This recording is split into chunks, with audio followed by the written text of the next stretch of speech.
नमस्कार, मैं हूं शम्स तहर खान और आप देख रहे हैं वारदात। एक बेटा एक सुपारी किलर को अपना घर दिखाता है, फिर कहता है कि इस घर में 3 लोग हैं, तीनों को मारना है। सुपारी 65 लाख रुपए में तय हो जाती है। इसके बाद सुपारी किलर अपने 6 साथियों के साथ एक रात उस घर में दाखिल होता है।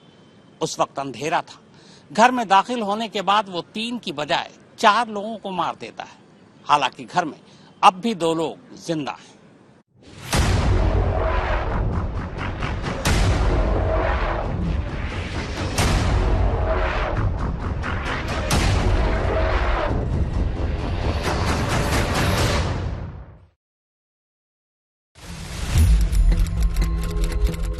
अठारह 19 अप्रैल की रात करीब 2:15 दासर गली, गडग, कर्नाटक।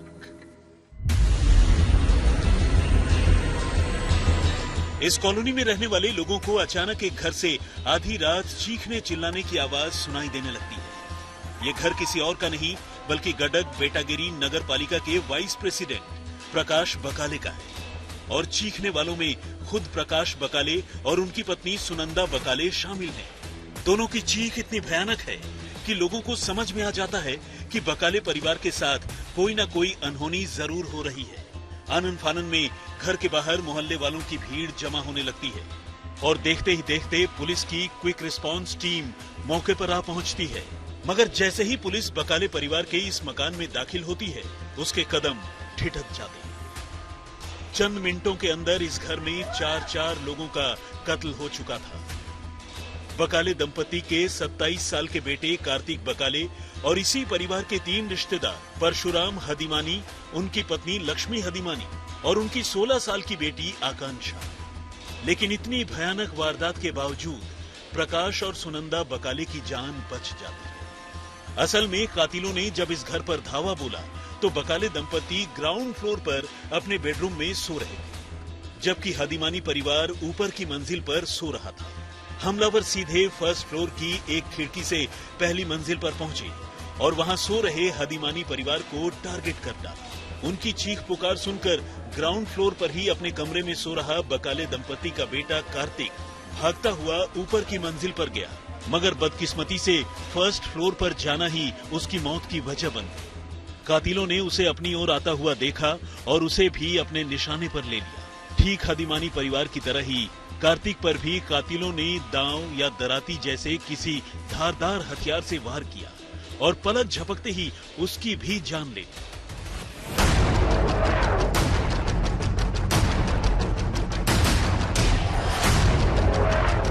लेकिन घर में हुए इस हमले के दौरान बकाले दंपति को अनहोनी का एहसास हो चुका था और उन्होंने अपनी सुरक्षा के लिए खुद को ग्राउंड फ्लोर के अपने बेडरूम में ही बंद कर लिया। उन्होंने दरवाजा अंदर से बंद कर लिया और वहीं से चीख चिल्लाकर लोगों से मदद मांगते रहे। खुद प्रकाश बकाले ने अपने कमरे से ही मदद के लिए पुलिस को भी फोन किया, लेकिन जब तक पड़ोसी रिएक्ट करते, पुलिस मौके वारदात पर पहुंचती, कातिल इस मकान के फर्स्ट फ्लोर पर 4 लोगों की जान लेकर फरार हो चुके थे। पुलिस जब मौके पर पहुंची तो पूरा घर खून से सना हुआ था, खासकर पूरा का पूरा फर्स्ट फ्लोर। घर के सामान भी बिखरे हुए थे। और तो और पुलिस और पड़ोसियों को देखने के बाद ही खुद बकाले दंपति भी अपने कमरे से बाहर निकली। हाँ, प्रकाश बाकले बोल के इनका घर है। इस घर में रात को 2 बजे से 3 बजे के बीच में एक मर्डर फॉर गेन इंसिडेंट हुआ। इस इंसिडेंट के बारे में इंफॉर्मेशन मिलने से हम सब इमीडिएटली उस जगह को पहुंचे। ऐसे मौके पर पहुंची पुलिस को और खुद बकाले दंपति को भी ये लग रहा था कि इस वारदात के पीछे डकैतों के किसी गिरोह का हाथ है। खैर, मामले की जांच के लिए पुलिस की कई टीमें बनाई गई और सभी टीमों को अलग अलग जिम्मेदारी दी गई। किसी को गडग और आसपास के इलाकों में काम करने वाले डकैतों के गिरोह और उनकी गतिविधियों के बारे में पता करने की जिम्मेदारी दी गई। कोई टीम सीसीटीवी कैमरों की स्कैनिंग में लगी, एक टीम बकाले दंपति और दूसरे नाते रिश्तेदारों से पूछताछ कर रही थी, जबकि एक टीम मोबाइल सर्विलांस और उससे जुड़े डेटा खंगाल रही थी। यानी पुलिस की तफ्तीश हर एंगल पर चल रही थी। बहुत सेंसेशनल केस था। पूरा टेक्निकल विंग सबको इन्वॉल्व करके हमारा टेक्निकल ऑफिसर्स भी सब विजिट किए और और हमारा सीनियर ऑफिसर्स आईजी साहब सब विजिट करके हम इसको डिटेक्ट करने के लिए कुछ टीम बनाए थे। टीम बना के पूरा वो मैनुअली टेक्निकली सब इसमें काम करके एक केस को डिटेक्ट करके किया। इस कोशिश में पुलिस को वारदात वाली रात बकाले दंपति के घर पर धावा बोलने वाले कातिलों के कुछ सीसीटीवी फुटेज भी हाथ लगी, लेकिन सीसीटीवी तस्वीरों से उनकी पहचान नहीं हो सकी। कातिलों ने घर की कुछ चीजें जरूर बिखेर दी थी, लेकिन पूरा मामला लूटपाट या डकैती का भी नहीं लग रहा था। कई बार मामले की जांच को भटकाने के लिए भी कातिल ऐसी हरकतें करते हैं, लिहाजा पुलिस ने दुश्मनी के एंगल से भी मामले को देखना शुरू किया, खासकर इसलिए क्योंकि उसे लग रहा था कि अगर हमलावरों का इरादा सिर्फ लूटपाट या डकैती करना होता तो फिर वो इतने लोगों की जान लिए बगैर भी ये काम कर सकते थे। कहीं ऐसा तो नहीं कि इन 4 कत्ल के पीछे वजह लूटपाट की नहीं बल्कि कुछ और हो। खैर, जांच आगे बढ़ी और पुलिस ने बकाले दंपति से फिर से पूछताछ की। उनसे उनके घर परिवार और नाते रिश्तेदारों को लेकर सवाल किए, साथ ही ये भी पूछा कि उनकी किसी से दुश्मनी या लड़ाई तो नहीं है। इस कोशिश में पुलिस को एक अहम बात पता चली। प्रकाश बकाले ने बताया कि उन्होंने 2 शादियां की।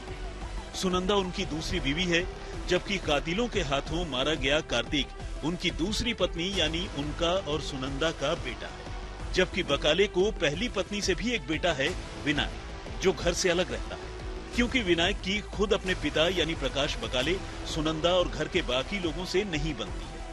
प्रकाश बकाले ने पूछताछ में पुलिस को बताया कि उनकी अपने बड़े बेटे विनायक के साथ कुछ रोज पहले ही प्रॉपर्टी को लेकर लड़ाई भी हुई। असल में प्रकाश को बताए बगैर उसके बेटे विनायक ने उनकी 3 प्रॉपर्टीज का सौदा कर लिया था और इस बात को लेकर प्रकाश ने विनायक को डांटा था और बहस करने पर उसे देख लेने की धमकी दी थी। इस बीच छानबीन में पुलिस को पता चला कि 17 अप्रैल को ही प्रकाश और सुनंदा के बेटे कार्तिक की सगाई हुई थी और घर में कई मेहमान आए थे, लेकिन तब भी विनायक यहाँ नहीं आया था। कातिलों के हमले में मारे गए परशुराम हदीमानी, उनकी पत्नी और बेटी भी उन मेहमानों में शामिल थे जो कार्तिक की सगाई में शामिल होने आए थे और उन्हें अगले रोज अपने घर चले जाना था। असल में हदीमानी परिवार को 18 अप्रैल को ही कोप्पल के लिए ट्रेन पकड़नी थी, मगर बदकिस्मती से उनकी ट्रेन छूट गई और वो बकाले दंपति के साथ ही एक रात और रुक गए। मगर तकदीर का खेल देखिए कि ट्रेन के छूटने और एक रात के लिए रुकने के उनके फैसले ने ही उनसे उनकी जिंदगी छीन ली। अब सवाल ये भी था कि अगर कातिलों ने किसी के कहने पर या फिर किसी दुश्मनी के चलते ही इस वारदात को अंजाम दिया तो फिर उन्होंने बकाले परिवार के रिश्तेदार यानी हदीमानी परिवार के 3 लोगों की जान क्यों ली? खैर, इन्हीं सवालों के बीच अब पुलिस ने प्रकाश बकाले के बड़े बेटे विनायक के मोबाइल फोन की जांच शुरू की। पुलिस ने जब उसके मोबाइल फोन की CDR निकलवाई तो पता चला कि हाल के दिनों में उसकी कुछ खास नंबरों पर रह रहकर कई बार बातचीत हुई और इनमें से 2 मोबाइल नंबर ऐसे थे जिनका पहले से ही क्रिमिनल रिकॉर्ड था, बल्कि एक तो इलाके का हिस्ट्री शीटर था। अब पुलिस ने एक तरफ बकाले परिवार के बड़े बेटे विनायक को हिरासत में लिया तो दूसरी तरफ उन बदमाशों की तलाश शुरू कर दी। थोड़ी पूछताछ के बाद ही पूरी कहानी साफ हो गई। ये कत्ल न तो किसी लूटपाट का नतीजा था और न ही कुछ और, बल्कि इस वारदात के पीछे खुद घर का बड़ा बेटा विनायक ही था। विनायक ने ही अपने पिता प्रकाश बकाले, सौतेली मां सुनंदा और सौतेले छोटे भाई कार्तिक के कत्ल की सुपारी दी थी। पूछताछ में अपना जुर्म कबूल कर लेने के बाद विनायक ने पुलिस को बताया कि उसने इस काम के लिए पूरे 65 लाख रुपए की सुपारी दी। एडवांस के तौर पर 2 लाख रुपए दिए थे, जबकि बाकी के रुपए काम पूरा हो जाने के बाद देने थे। असल में विनायक अपने पिता के साथ प्रॉपर्टी को लेकर हुए झगड़े की वजह से काफी नाराज था, क्योंकि एक तो उसे लगता था कि उसके पिता प्रकाश अपने छोटे बेटे कार्तिक से ज्यादा प्यार करते हैं और ऊपर से उसे ये भी लगता था कि पिता प्रकाश का व्यवहार उसके साथ भेदभाव भरा है। ये प्रकाश बाकले और विनायक बाकले को प्रॉपर्टी के बारे में कुछ डिस्प्यूट्स थे। कुछ प्रॉपर्टी विनायक बाकले के नाम पे है, वो उसके बारे में वो जनरल पावर ऑफ अटॉर्नी को साइन करके देने के लिए प्रकाश बाकले विनायक बाकले को प्रेशर करता था और विनायक बाकले पूरा मेरा जो हिस्सा है वो दिया तो मैं साइन करूंगा बोल के वो उनको बोले थे, इसलिए मैं देख लूँगा बोल के प्रकाश बाकले ने इसको कुछ वार्निंग दिए थे। इसलिए वो विनायक बाकले इनको ख़त्म करने के लिए प्लान करके सुपारी दिए थे। विनायक अपने पिता की संपत्ति को किसी भी कीमत पर पाना चाहता था। इसके लिए उसने अपने पिता, सौतेली मां और सौतेले बाई को रास्ते से हटाने का फैसला किया। विनायक ने महाराष्ट्र के एक माफिया नेटवर्क को इस काम के लिए 65 लाख रुपए की सुपारी दी। गडग कर्नाटक से शरानू के साथ सगै राज, बेंगलुरु, आज तक। 17 अप्रैल को कार्तिक की सगाई थी। सगाई के लिए बहुत सारे रिश्तेदार घर आए हुए थे। इन्हीं में वो 3 रिश्तेदार भी शामिल थे। इन तीनों को अगले दिन यानी 18 अप्रैल को ट्रेन से अपने घर लौट जाना था, लेकिन देरी होने की वजह से ट्रेन छूट जाती है। तीनों एक और रात गुजारने के लिए वापस कार्तिक के घर लौट आते हैं और ये उनकी आखिरी रात बन जाती है।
का इस संपत्ति विवाद से दूर दूर तक कोई लेना देना नहीं था।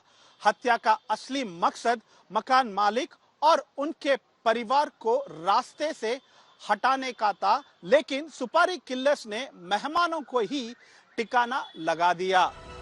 गडग कर्नाटक से शरानू के साथ सगै राज, बेंगलुरु, आज तक। तो वारदात में फिलहाल इतना ही, मगर देश और दुनिया की बाकी खबरों के लिए आप देखते रहिए आज तक।